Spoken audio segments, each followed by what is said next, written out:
O presidente Lula chega ao Brasil, chega amanhã, ele fez um giro internacional e foi marcado por uma programação intensa e também por declarações arriscadas.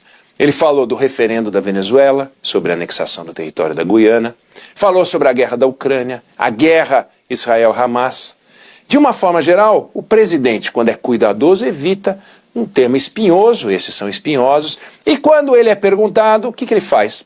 Normalmente faz referência a um tratado internacional, defende um princípio básico, geral, democracia, liberdade, soberania nacional. Não foi a escolha de Lula. Ele estava em Dubai, ele falou sobre o referendo da Venezuela. A Venezuela fez um referendo e decidiu anexar 2/3 da Guiana. Quer dizer, a sociedade apoiou esse referendo. Aí Lula pediu bom senso para os dois países. Para o Maduro até faz sentido pedir bom senso, mas pedir bom senso para a Guiana, que é alvo da loucura do Maduro. O Lula deu uma entrevista longa nessa viagem, tratou de vários assuntos, teve essa Venezuela numa outra entrevista, falou, por exemplo, da guerra da Ucrânia. Em setembro, ele já tinha dito que se o Vladimir Putin viesse ao Brasil, ele não ia ser preso. E agora ele repetiu a declaração porque vai ter no ano que vem reunião do G20. Agora, existe um mandado de prisão internacional contra o Putin, que foi decidido pelo Tribunal Penal Internacional por crime de guerra. Até que o presidente russo ele não tem ido às reuniões internacionais, não. E esse Tribunal Penal Internacional ele foi criado por um tratado que o Brasil assinou. Então, tudo bem, o Lula já questionou esse tratado, mas o fato é que está lá assinado. E essa declaração sobre a garantia de Putin não passou em branco, não. O mundo internacional registrou.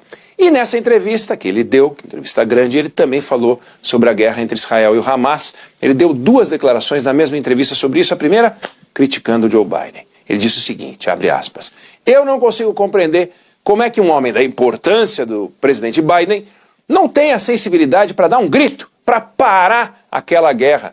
Ele estava fazendo referência, fecha aspas, né? Estava fazendo referência à influência que ele diz que os Estados Unidos têm sobre Israel. Agora, lembrando que o presidente Joe Biden, se for candidato à reeleição, ele vai enfrentar quem? Um cara que não gosta do PT, que é o Donald Trump. E vamos concordar? Você acha razoável Israel indo lá buscar instrução nos Estados Unidos? O que eu faço depois do ataque terrorista do Hamas? Ou então, os Estados Unidos dizendo, olha Israel, você foi atacado, senta na mesa para conversar com o Hamas. Faz sentido isso? Aí o Lula aproveitou e também fez críticas para o primeiro-ministro Benjamin Netanyahu, dizendo que ele, como governante, é muito extremista, que é de extrema-direita, que tem pouca sensibilidade humana, que tem pouca sensibilidade para entender o problema do que ele chamou de humanismo do povo palestino. Bom, declarações como essa, Venezuela, Ucrânia, Hamas, Israel, colocam o governo brasileiro ao lado de ações que não interessam para o Brasil.